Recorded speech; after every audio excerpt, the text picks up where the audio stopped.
এদিকে জুম্মার পরে ইউনূসের বাসভবন যমুনার সামনে রণক্ষেত্র, পুলিশের সঙ্গে আন্দোলনকারীদের তুমুল সংঘর্ষ। ইউনূসের বাসভবনের সামনে জারি 144 ধারা। তবে কি আজ রাতেই বিদায় হতে যাচ্ছে ডক্টর মোহাম্মদ ইউনূসের?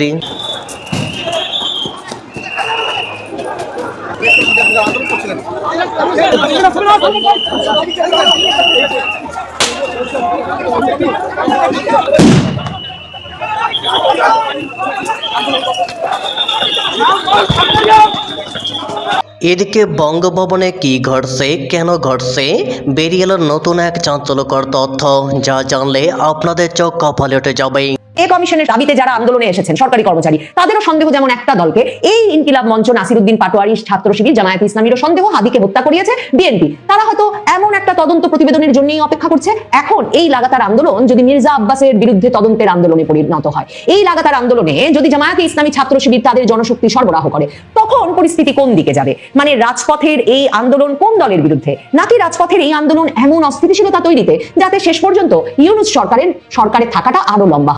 পাচ্ছেন যে এই মুহূর্তে আমরা আছি যমুনার সামনে ডক্টর মোহাম্মদ ইউনূসের বাসভবন ঘেরাও করা হয়েছে। দফায় দফায় সংঘর্ষ চলছে দর্শক সামনে এবং করছেন আইন শৃঙ্খলা বাহিনী। খেলা জমে গেছে।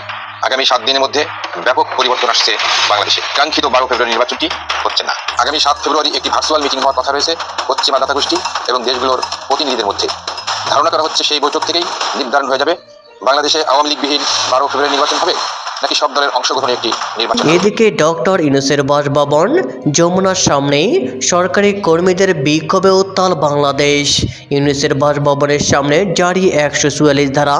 তবে কি আজকেই বিদায় নিতে যাচ্ছেন ডক্টর মোহাম্মদ ইউনূস? বিক্ষোভে উত্তাল বাংলাদেশ। রাস্তায় নেমে প্রতিবাদ জানাচ্ছে ওপার বাংলার সরকারি কর্মীরা। তাদের দাবি নবম পে স্কেলের গেজেট প্রকাশ ও তার বাস্তবায়ন। শুক্রবার বাংলাদেশের অন্তর্বর্তী সরকারের প্রধান উপদেষ্টা মোহাম্মদ ইউনূসের বাসভবন যমুনার সামনে বিক্ষোভে বসেছিলেন আন্দোলনকারী সরকারি কর্মীরা।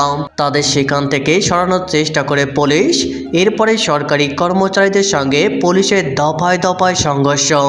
পুলিশ আন্দোলনকারীদের ছত্রভঙ্গ করতে তাদেরকে লক্ষ্য করে কাঁদানে গ্যাসের সেল, জলকামান ও সাউন্ড গ্রেনেড ছড়ে বেশ কয়েকজন আন্দোলনকারীকে আটকও করেছে বাংলাদেশ পুলিশ। শুক্রবার আন্দোলনকারীদের একটি অংশ ঢাকার শাহবাগে জড়ো হন। সেখান থেকে তারা ইউনূসের বাসভবনের দিকে এগোতে থাকলে পুলিশ বাধা দেয়। দুপুর 12টা নাগাদ কয়েকজন আন্দোলনকারী ইন্টারকন্টিনেন্টাল মোড়ে অবস্থান বিক্ষোভ শুরু করেন। ফলে সংশ্লিষ্ট রাস্তা অবরুদ্ধ হয়ে পড়ে। সেখানে যান চলাচল ব্যাহত হয়। পরে পুলিশ তাদের সেখান থেকে সরিয়ে দেয় এবং পরিস্থিতি স্বাভাবিক করে। দোরগোড়ায় বাংলাদেশের নির্বাচন, অন্তর্বর্তী সরকারের মেয়াদ প্রায় শেষ লগ্নে। সেই সময় এই বিক্ষোভ বিষয়টি নিয়ে এখন অন্তর্বর্তী সরকারের তরফে কোনো বিবৃতি দেওয়া হয়নি।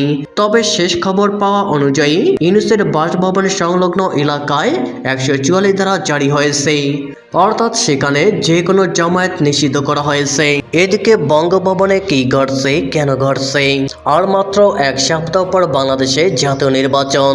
তবে আওয়ামী লীগ সহ বিরোধী রাজনৈতিক মহলের দাবি, এই নির্বাচনের অনেক আগে আসন্ন ভোটের ফলাফল ঠিক করে রেখেছে ইউনূস সরকার। আগামী 12 ফেব্রুয়ারি জাতীয় সংসদ নির্বাচনের পাশাপাশি একই দিনে গণভোটও অনুষ্ঠিত হবে। ফলে এর গুরুত্ব অনেকটাই বেড়েছে। এই আবহে বাংলাদেশের রাষ্ট্রপতি শাহাবুদ্দিন চুপ্পুর সঙ্গে গোলাম আজমের পুত্রের সাক্ষাৎ ঘিরে বাংলাদেশে শুরু হয়েছে রাজনৈতিক বিতর্ক। জানা গিয়েছে গত মঙ্গলবার 3 ফেব্রুয়ারি তাদের সাক্ষাৎকারটি অনুষ্ঠিত হয়। বাংলাদেশের সংবাদ মাধ্যম সূত্রের খবর, রাষ্ট্রপতি শাহাবুদ্দিন চুপ্পুর সঙ্গে সৌজন্য সাক্ষাৎ করেছেন গুমের শিকার অবসরপ্রাপ্ত ব্রিগেডিয়ার জেনারেল আব্দুল্লাহিল আমান আজমি। এও জানা গিয়েছে তিনি নিজের লেখা বিভীষিকাময় আয়নাঘর এবং তার বাবা গোলাম আজমের লেখা আত্মজীবনী জীবনের যা দেখলাম বইটি বাংলাদেশের রাষ্ট্রপতিকে উপহার দিয়েছেন। তবে প্রশ্ন উঠছে, আচমকা কেন বাংলাদেশের রাষ্ট্রপতির ভবনে এত তৎপরতা বৃদ্ধি পেল?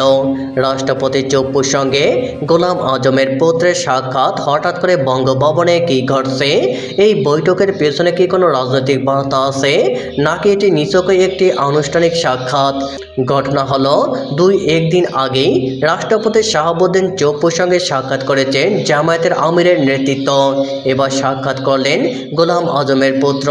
বর্তমান রাজনৈতিক বাস্তবতা এই সাক্ষাৎগুলি সম্ভাব্য তাৎপর্য কী হতে পারে সেটা নিয়ে চলছে জল্পনা কল্পনা। তবে সামাজিক যোগাযোগ মাধ্যমে এই খবর সামনে আসার পর যেটা নিয়ে বেশি চর্চা চলছে সেটা হলো খেলা যে কি হচ্ছে আল্লাহ ছাড়া আর কেউ জানে না। দেশের প্রধান উপদেষ্টা ডক্টর মোহাম্মদ ইউনূসের বাসভবন যমুনার সামনে নাটক চরমভাবে জমে উঠেছে।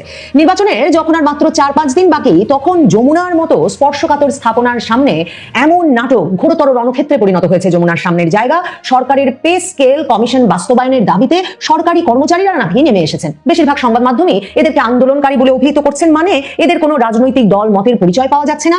হাজারে হাজারে এরা নেমে এসে পুলিশের সামনে, আইন শৃঙ্খলা বাহিনীর সামনে এমন প্রতিরোধ গড়ে তুলেছেন, নিশ্চয়ই অনেকেই সামাজিক যোগাযোগ মাধ্যমে ঘুরছে, ছবি ভিডিও দেখেছেন।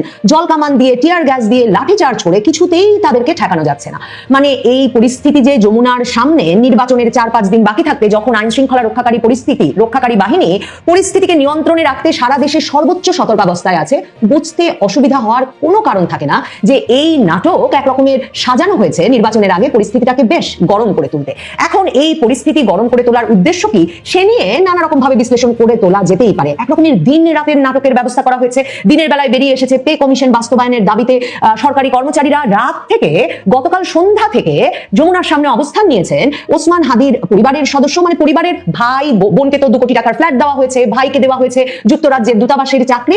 পরিবারের সদস্য বলতে ওসমান হাদির স্ত্রী এবং তার ইনকিলাব মঞ্চের নেতা কর্মীরা এসে যমুনার সামনে অবস্থান নিয়েছেন। তারা আবার বলেছেন তাদের এই লাগাতার অবরোধ ছেড়ে তারা কিছুতেই যাবেন না যতক্ষণ পর্যন্ত না ডক্টর ইউনূস বেরিয়ে এসে বলবেন যে জাতিসংঘ ওসমান হাদির হত্যাকাণ্ডের তদন্ত করবে। মানে ওসমান হাদির সহকর্মী, ওসমান হাদির স্ত্রী একদমই বিশ্বাস করেন নাই। সরকার ওই যে একটা চার্জশিট দেওয়ার চেষ্টা করেছিল যে আওয়ামী লীগের এক কোনো ওয়ার্ড কাউন্সিলর তিনি অর্থ দিয়ে ছাত্রলীগের কোনো এক সাবেক কর্মীকে দিয়ে এই গুলি করিয়েছেন, এটার যে একটা গল্প তারা সাজিয়েছিল এবং সেই হত্যাকারীকে ভারত ষড়যন্ত্র করে ভারতে নিয়ে চলে গেছে, এতে তারা কনভিন্স না। তারা একেবারেই বারবারই তারা সভা সমাবেশেও বলেছে এই সরকার জানে কারা হত্যা করিয়েছে, কাজেই এই সরকারকে একটা নিরপেক্ষ তদন্তের মাধ্যমে একটা বিশ্বাসযোগ্য গল্প সাজিয়ে দিতে হবে বা একটা বিশ্বাসযোগ্য হত্যাকাণ্ডের ঘটনার তদন্ত রিপোর্ট দিতে হবে। তো এই হচ্ছে পরিস্থিতি। একদিকে হাদির ইনকিলাব মঞ্চ যমুনার সামনে, একদিকে সাধারণ কর্মচারীরা যমুনার সামনে।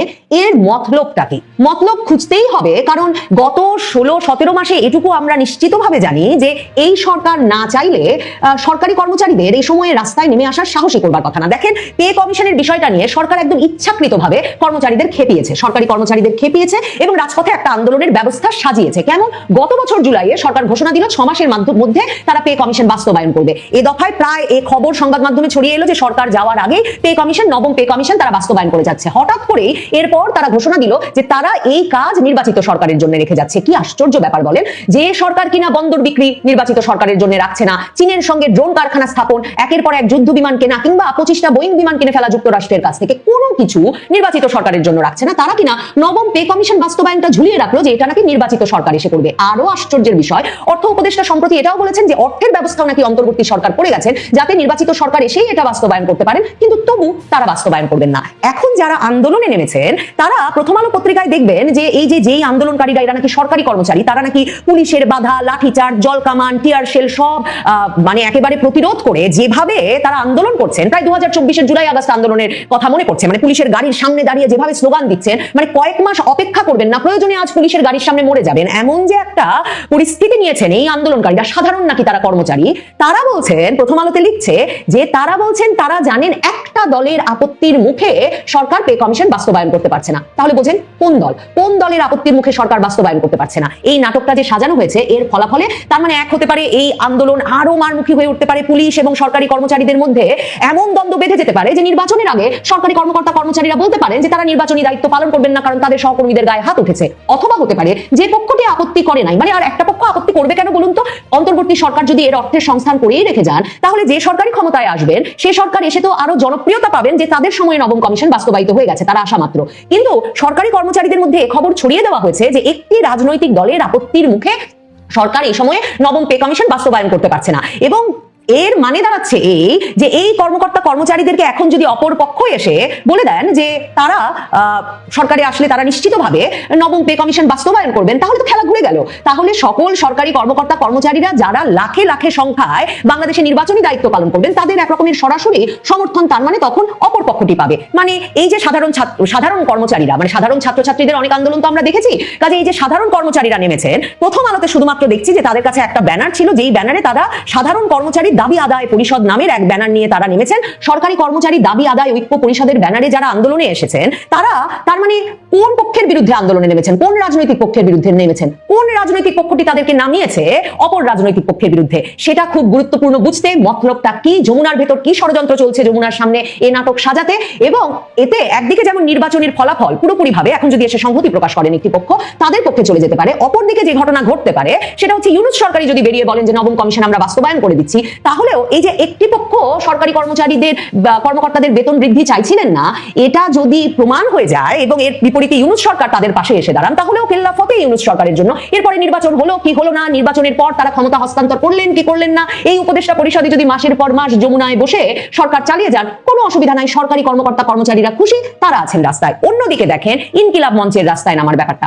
ইনকিলাব মঞ্চ জানুয়ারি মাস থেকেই বারবার রাস্তায় নেমেও কোনো ফল পাচ্ছে না, কারণ সরকার অন্যদিকে তার ভাইকে বোনকে, মানে হাদির মৃত্যুর পর তো আমি দেখলাম যে এই পরিবারের সবাই নেতা, আমরা দেখলাম ভাইও বক্তৃতা দেন সভা সমাবেশে, বোনও বক্তৃতা দেন সভা সমাবেশে, বোনকে ভাইকে সরকারের খুশি করে ফেলা হয়েছে। একমাত্র ইনকিলাব মঞ্চের এই যে জাবের জুমা, মানে হাদির যে একেবারে সহকর্মী, দল তো আর বিশেষ কোনো বড় নয়, তারা আর হাদির স্ত্রী তারা এখনো বিচার চাইছেন। তারা কয়েক দফায় কিন্তু নেমেছেন রাস্তায় তাদের দাবির সঙ্গে সংহতি জানিয়ে। সিলেট শাহজালাল বিশ্ববিদ্যালয়, রংপুর বিশ্ববিদ্যালয়, চট্টগ্রামে নানা জায়গায় এর মধ্যে সভা সমাবেশ সবই হয়েছে। সরকার কর্ণপাত তো করেই নাই, সরকার একরকম সম্পূর্ণ তো মিডিয়া ব্ল্যাকআউটের ব্যবস্থা করেছে।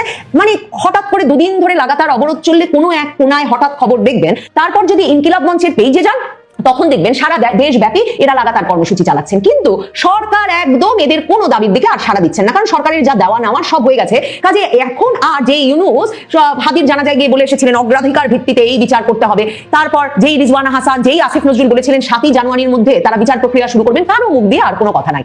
এরা গিয়ে বসেছেন আবার যমুনার সামনে, এবং এই যে তারা বলছেন লাগাতার আন্দোলনে তারা থাকবেন যতক্ষণ জাতিসংঘের তদন্তের ব্যবস্থা না করা হবে, তাদের এই দাবির যুক্তিসঙ্গত কারণ আছে। কারণ তারা দেখেছেন ইউনূস চেয়েছেন আর 2024 জুলাই আগস্ট আন্দোলনের একটা প্রতিবেদন, আনঅফিশিয়াল অনানুষ্ঠানিক প্রতিবেদন তৈরি করে দিয়েছেন জাতিসংঘের ভলকার টুর্ক তার বন্ধু ইউনূসকে। কাজেই হাদির পরিবার, হাদির বন্ধু বান্ধব তো ভাবতেই পারেন যে ইউনূস চাইলেই জাতিসংঘের তদন্ত হতে পারে, এবং নিশ্চয়ই হতে পারে, কিন্তু এ বিষয়েও কোনো সাড়া পাওয়া যাচ্ছে না। এর মধ্যে হাদির এই মানে তদন্ত যাতে জাতিসংঘকে দেওয়া হয়, এই লাগাতার অবস্থানের সঙ্গে এসে সংহতি প্রকাশ করেছেন নাসির উদ্দিন পাটোয়ারি, ঢাকা 8 আসনে জাতীয় নাগরিক পার্টির যে নেতা, এখন হাদির আসনে দাঁড়িয়েছেন মির্জা আব্বাসের বিরুদ্ধে। দেখেন জামায়াতে ইসলামী মানে নাসির উদ্দিন পাটোয়ারিদের যে মানে মূল সংগঠন, সেই জামায়াতে ইসলামী যে ইশতেহার প্রকাশ করেছে, সেই ইশতেহারের মলাটে তারা ছবি দিয়েছে তাদের 3 শহীদের, এক আবরার ফাহাদ বুয়েটের, 2 আবু সাইদ 2024 রংপুরের শহীদ, অন্যদিকে আরেকজনের ছবি তারা দিয়েছে সেটা হাদির ছবি। এখন হাদির স্ত্রী, হাদির দল লাগাতার অবস্থানে থাকলে জামায়াতে ইসলামী কি সেখানে এসে যোগ দেওয়া যুক্তিসঙ্গত নয়? তারা কি সেখানে যোগ না দিয়ে পারবে?